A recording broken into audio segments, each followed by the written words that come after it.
அப்பனே முருகா, இந்த கிராமத்துல என் தொழில ஆரம்பிக்கிறேன். மாச வருமானம் ஓஹோ. ஒரு விளம்பரம் பாரு, செய்யறதையும் செஞ்சு விட்டு குடிக்கிறத பாரு. திருவிழாவில காணாம போன புள்ள மாதிரி. ஏய், உன்னை தெரியுண்டா எனக்கு. எங்க தலைக்கு எவ்வளவு தில்லு பத்தியா? உன் கடமை உணர்ச்சிக்கு ஒரு அளவே இல்லையாடா.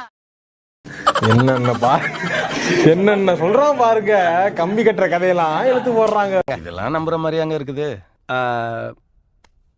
ஆரம்பத்தில் நானும் தான் நம்பனாதான் சோறு போடுன்னு எங்க தாத்தா சொன்னாரு. அதுல இருந்து நம்பிட்டேன்.